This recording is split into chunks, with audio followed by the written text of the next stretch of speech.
here we go again.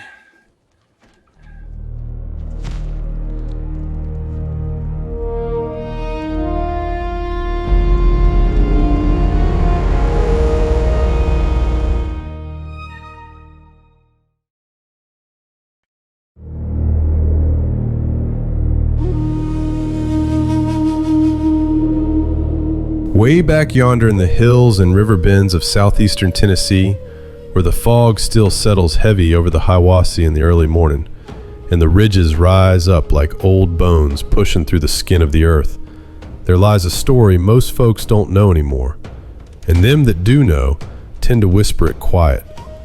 For it don't sit right with what the big schools and city scholars done settled on long ago.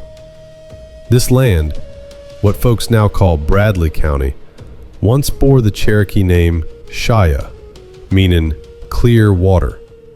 And that name weren't given careless, for the water here runs cold and clean, same as it did long before state lines and survey chains ever come through. It was on a ridge not far from that river, back in the year of our Lord 1891, that a farmer named J.H. Hooper was pulling stone from his field, same as countless mountain men done before him, when he come upon a rock that didn't look like no ordinary rock at all. Carved upon it were marks, lines, and signs that didn't match the hand of nature, nor the work of any man Hooper ever knowed.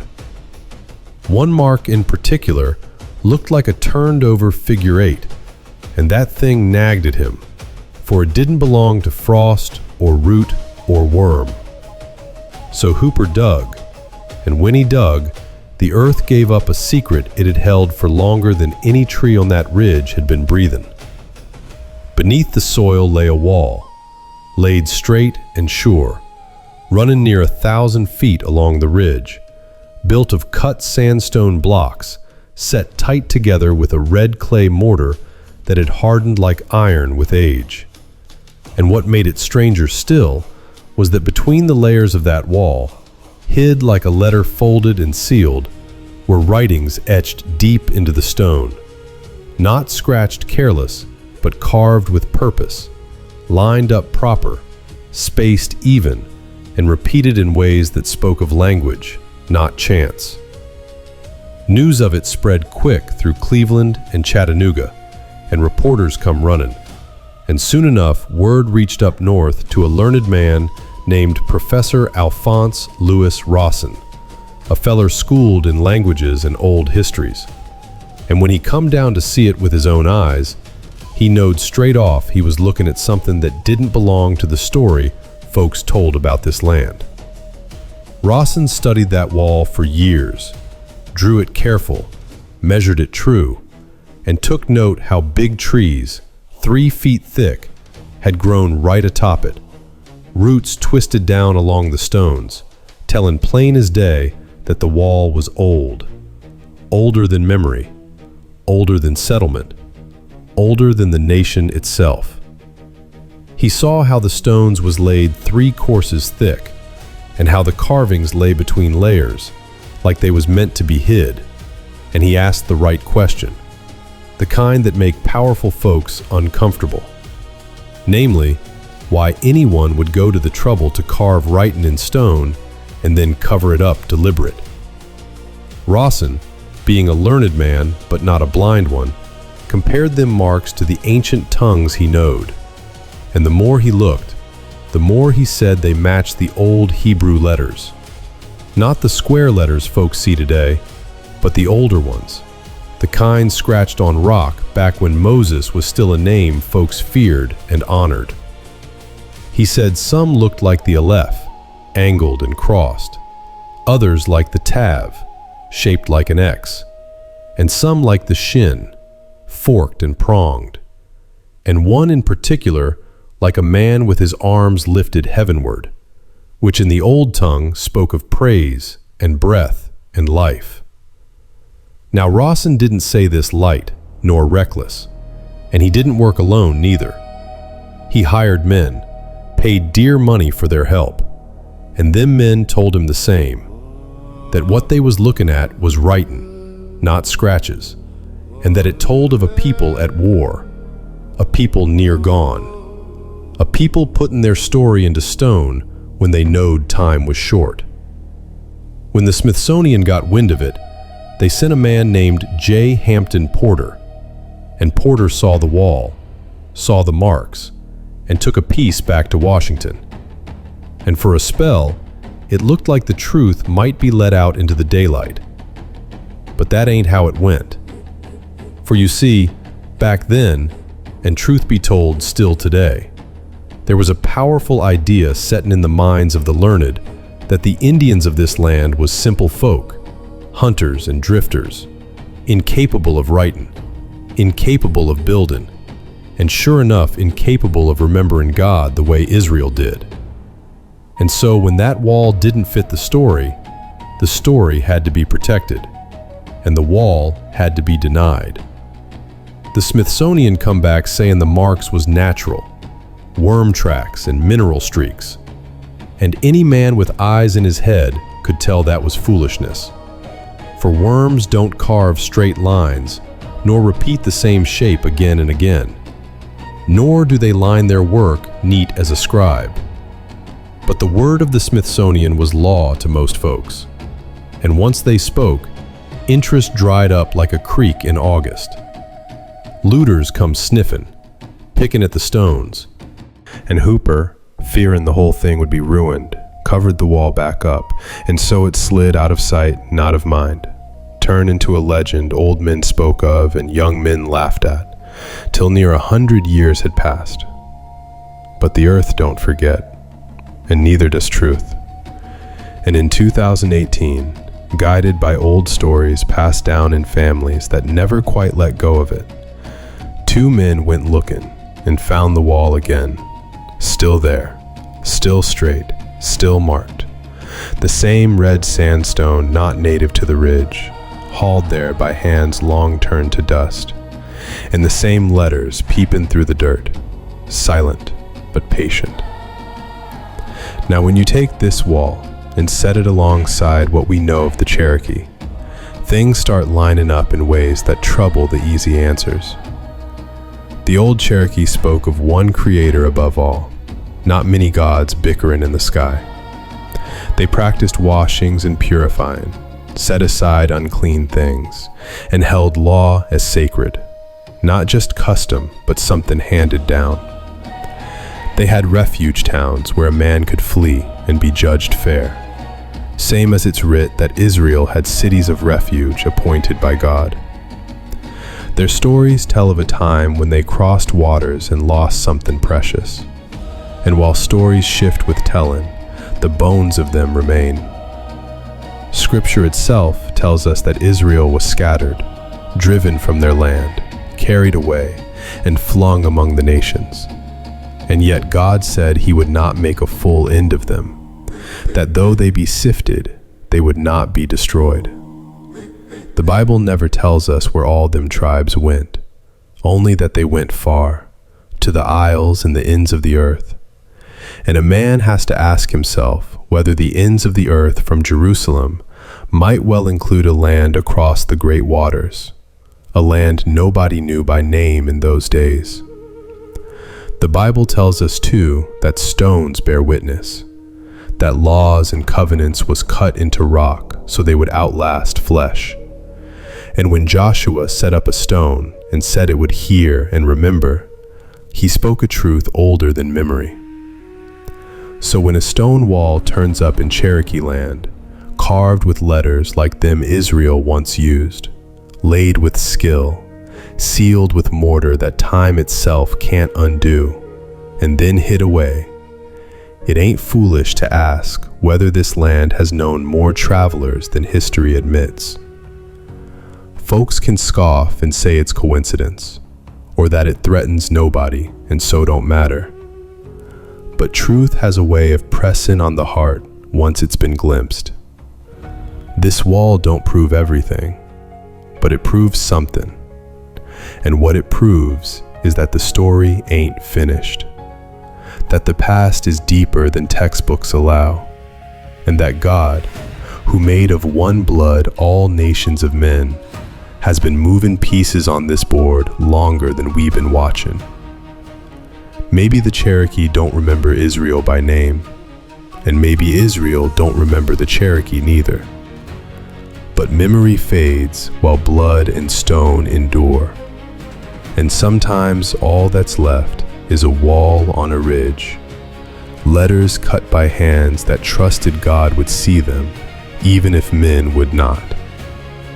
And when a man sits with that thought long enough, listening to the cicadas wind up in the evening, and watching the river slide by like it's got someplace important to be, he starts to understand that history don't always break clean the way scholars like it to. It frays, it overlaps, it knots up on itself, and sometimes it gets buried on purpose. Folks like to think the past is settled, boxed up neat in museums and footnotes. But the truth is, the past is more like these old ridges, layered, folded, and cracked by pressures most folks never felt. When Professor Rosson walked that ridge back in the 1890s, he was treading on more than stone. He was treading on an idea that made powerful men uneasy. For if that wall meant what it seemed to mean, then it meant the Almighty had been working in this land long before Columbus ever wet his boots. And it meant the people driven from it later on weren't just savages wandering aimless, but heirs to a memory far older than America itself. And that notion cut clean against the pride of an age that believed progress flowed one way only, from Europe outward, and that anything found standing in the way had to be explained away or crushed underfoot. You see, the thing about that wall that still gnaws at honest minds is not just the letters, though them alone would be enough to warrant real study, but the way it was built, the way it was hid, and the way it was treated afterward. Walls don't rise accidental, not ones laid straight for 1,000 feet with stones shaped to fit and mortar mixed to last. That red clay cement wasn't some crude smear. It was prepared, mixed with knowledge, and laid with care, and time proved its worth by failing to undo it. The wall was layered too, 3 courses deep in places, and the writing was placed between layers like it was meant for keeping, not show. That's an old habit, known to peoples who feared destruction, who knew that conquerors break what they see first. A man writes on the outside when he's boasting, but he writes on the inside when he's remembering. That tells you something about the people who built it. They wasn't just marking territory, they was preserving testimony. And testimony is a sacred thing in the scriptures. Over and over, the Bible speaks of witnesses, of words set down so they could speak when mouths was silenced. Stones crying out is not poetry alone, it's principle. The Cherokee themselves, long before missionaries ever showed up with tracts and hymn books, carried a notion that the earth itself listens. Old stories speak of places where the ground remembers blood spilled unjust, where hills mourn, and where rivers carry warnings. That ain't far from the Hebrew understanding neither, where land defiled by sin would spew its inhabitants out, and where stones set up by covenant would stand as silent judges. When Joshua warned the people that the stone he raised would hear their words, he weren't talking foolish. He was speaking in a language of faith older than writing, where creation itself bears record. And so it don't strain belief near as much as folks claim to imagine a group of Israelites, scattered and hunted, crossing great waters and settling in a land far off, building with the same instincts, the same fears, and the same reverence for memory that their fathers had carried out of Egypt. Now folks will say, why don't the Cherokee remember Israel then? Plain and simple. And that question sounds sharp till you turn it around and ask how many people today remember their great-great-granddaddy's name, or where his daddy come from, or why certain customs get done a certain way. Memory don't vanish all at once. It thins, it bends, it changes clothes to suit new times. The Bible itself is full of Israel forgetting who they was, forgetting their law, forgetting their God, only to be reminded by prophets raising their voices in the dust. If Israel could forget in the land promised to them, under kings and temples, what makes us think they couldn't forget after being scattered, broken, and driven into strange lands where survival came before record keeping? The wonder ain't that memory faded. The wonder is that any of it remained at all. And some of it did remain, plain as the nose on a man's face if he'll look without scoffing. Early observers of the Cherokee noted their separation laws, their ceremonial washings, their reverence for a sacred fire that was kept pure, and their belief in one supreme creator above all lesser spirits. They had prophets too, men who spoke warnings and called for return to righteousness. They practiced fasts in times of trouble. They had clan structures that governed marriage and inheritance.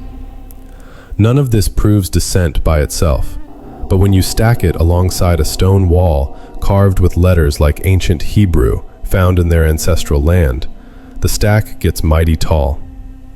Coincidence can explain one thing, maybe two, but it starts wheezing when asked to shoulder them all. Then there's the way the wall was treated once it was found.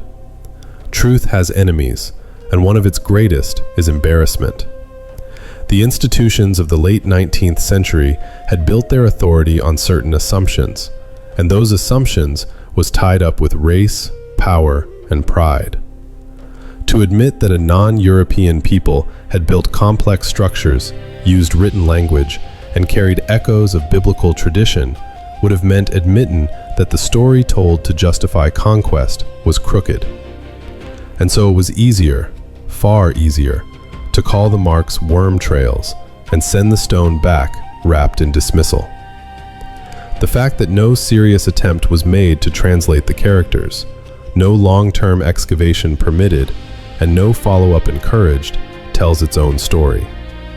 Silence can be louder than argument, and burial louder than both. Even so, the wall didn't vanish. It waited.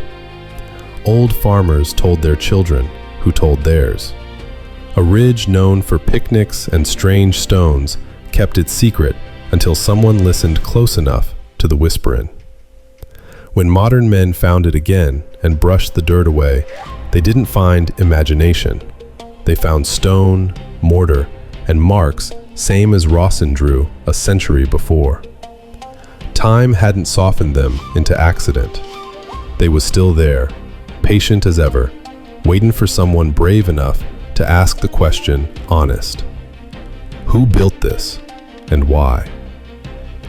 Scripture gives us no map with dotted lines showing where the lost tribes wandered, but it gives us a promise instead, that God's purposes don't fail even when men do. It tells us he scatters and gathers, hides and reveals, wounds and heals, all in his own time. The prophets spoke of Israel being carried into lands they knew not, speaking languages they didn't yet have, and living among peoples not their own. They spoke of a day when remnants would be remembered again. Not because they kept perfect records, but because God himself would remember them.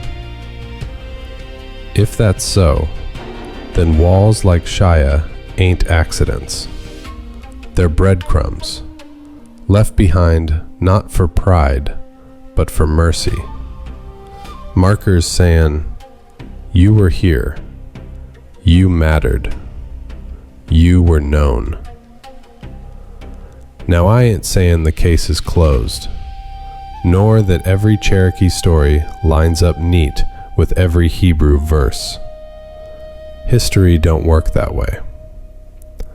But I am saying the door is open wider than folks admit, and it's dishonest to slam it shut just because what's inside don't flatter modern sensibilities.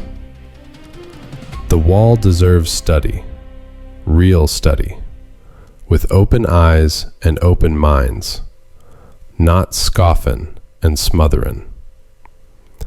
And the Cherokee deserve to have their past examined with respect, not filtered through the old lie that says civilization only sailed west from Europe and nowhere else. A man who fears truth will always call it dangerous.